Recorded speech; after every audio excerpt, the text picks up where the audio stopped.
Shalom, saudara-saudara sekalian.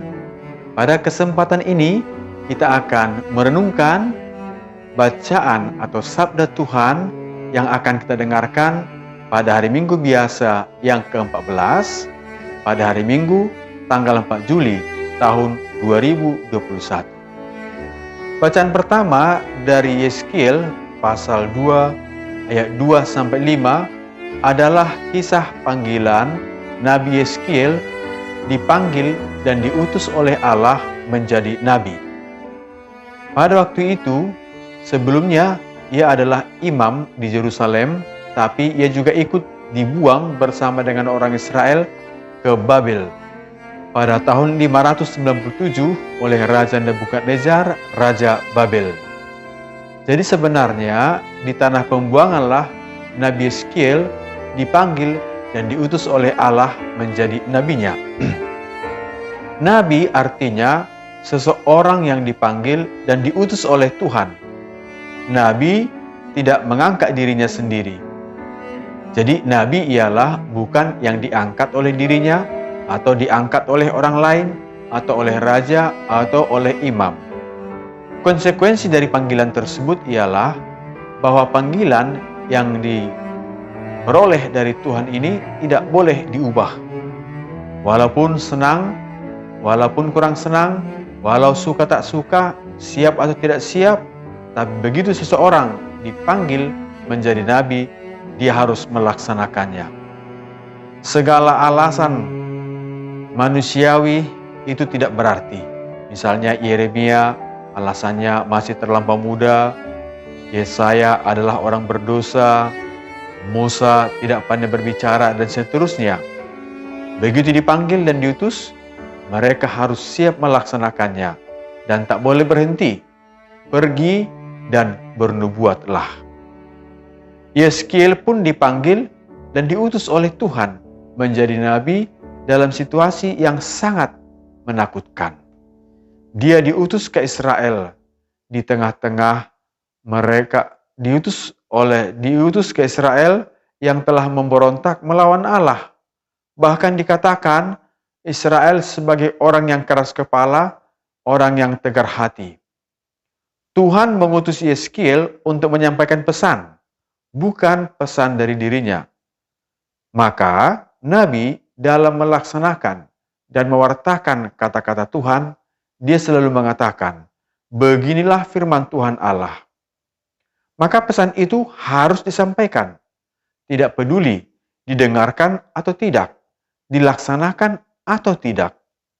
Sebab kalau nabi terus berkarya, itu berarti Allah telah hadir menunjuk pada pengenalan akan Allah yang berkarya dalam sejarah melalui para nabinya. Kalau Allah tidak mau berkarya, kalau Allah tidak mengasihani manusia, tidak memperhatikan Israel, maka ia tentu tidak akan mengutus para nabi kepada Israel. Saudara-saudari terkasih, apa yang terjadi pada Injil Markus bab 6 ayat 1-6b? Di situ dikisahkan ketika Yesus kembali ke kampung halamannya dan dia pergi mengajar pada hari Sabat di rumah ibadat. Memang mereka yang mendengarkannya takjub dan heran, bahkan kagum. Tetapi mereka justru balik bertanya, siapa orang ini? Bukankah orang ini adalah orang kampung kita? Bukankah orang tuanya bersama kita? Bukankah ayahnya adalah tukang kayu? Dan karena itu timbul keraguan terhadap Yesus. Mereka malah mengecilkan Yesus karena mereka mengenal siapa Tuhan Yesus, yakni yang sekampung dengan mereka. Mereka kecewa dan akhirnya menolak Yesus. Nah, itulah yang dialami oleh Tuhan Yesus. Bahkan pada ayat 6 dikatakan, Yesus merasa heran atas ketidakpercayaan mereka. Bisa kita bayangkan, kalau Yesus sendiri yang melebihi nabi. Karena mengapa? Kalau para nabi, kalau berkata selalu mengatakan, demikianlah firman Tuhan. Tapi Yesus berkata, "Aku berkata kepadamu." Jadi Yesus memiliki karisma dan keistimewaan yang melebihi dari para nabi. Karena dialah nabi yang sesungguhnya. Putra Allah yang telah menjelma menjadi manusia. Tapi dia sendiri pun ditolak oleh orang-orang sekampungnya, oleh orang-orang Yahudi. Hanya karena mereka tahu bahwa dia adalah orang sekampungnya. Mereka bukan menangkap apa yang dikatakan oleh Yesus, apa yang diajarkan oleh Yesus, perbuatan-perbuatan baik yang dilakukan oleh Yesus. Tapi mereka hanya melihat latar belakang siapa Tuhan itu sendiri.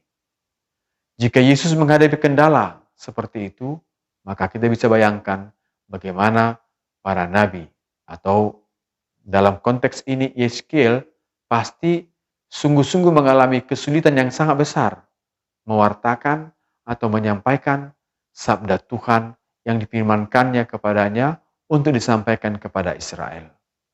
Saudara-saudari terkasih, inti permenungan kita ialah bagaimana kita menjadi nabi.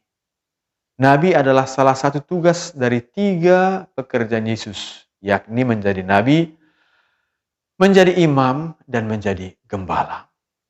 Menjadi nabi adalah kewajiban kita sebagai orang Kristen. Ketika kita sudah dibaptis, apalagi ketika kita sudah menerima krisma, kepada kita dikatakan, pergilah dan wartakanlah Injil. Maka ada beberapa hal yang mau kita renungkan pada kesempatan ini. Pertama, menjadi nabi berarti melaksanakan panggilan dan tugas dari Tuhan. Bukan dari orang lain, apalagi bukan dari diri sendiri, tapi langsung dari Tuhan. Tuhan yang memanggil kita, maka mau tak mau kita harus melaksanakannya. Alasan manusiawi kurang umur, belum cukup pengalaman dan lain-lain, itu tidak berarti atau tidak dipandang oleh Tuhan. Tuhan yang memanggil, maka kita harus melaksanakannya. Kedua, menjadi nabi tidak membutuhkan keahlian atau keterampilan. Yang dibutuhkan ialah hati yang siap, kemauan, bahwa nanti keterampilan atau keahlian itu akan muncul sendiri ketika kita meminta agar Roh membimbing kita, maka pasti Roh juga akan memberikan kekuatan kepada kita, bimbingan kepada kita, agar kita sekurang-kurangnya semakin cakap, semakin mahir, semakin mampu untuk mewartakan sabda Tuhan. Karena apa yang kita wartakan tentu juga harus yang kita imani. Yang ketiga, menjadi nabi seringkali dihadapkan kepada situasi yang tidak kondusif, yang tidak nyaman, bahkan mengancam hidup kita. Menjadi tidak populer, mungkin kita akan dikatakan sebagai orang yang sok suci lah, yang sok beragamalah, dan seterusnya. Tapi yang jelas, kita hanya menyampaikan apa yang diinginkan oleh Tuhan, yang dikehendaki oleh Tuhan, yakni kebaikan, kebenaran, dan cinta. Saudara-saudari, yang keempat, jawaban dalam Mazmur tanggapan tadi sangat menarik.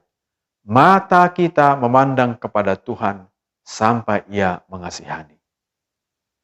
Dalam konteks gereja, banyak orang agak sulit menerima ketika ia dipilih atau diberi mandat menjadi pengurus gereja, menjadi porhanger, menjadi ketua dewan stasi, atau mungkin mau menjadi sintua tapi tidak berani untuk berkhotbah.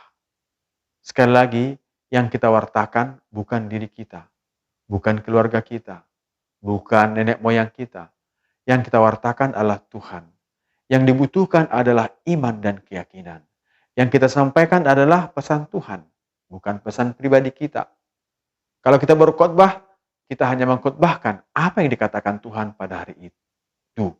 Seperti pada hari ini, yang mau dikatakan Tuhan ialah siap menjadi nabi walaupun ditolak. Tetapi sejauh mata kita memandang kepada Tuhan, pasti Tuhan akan mengasihani kita. Tuhan akan memberikan rahmat dan karunia agar kita dimampukan. Bersama Tuhan pasti kita mampu. Jangan takut, tapi bergembiralah kalau kita mau menjadi nabi dan melaksanakan tugas kenabian tersebut. Shalom, selamat merayakan hari Minggu. Tuhan memberkati. Amin.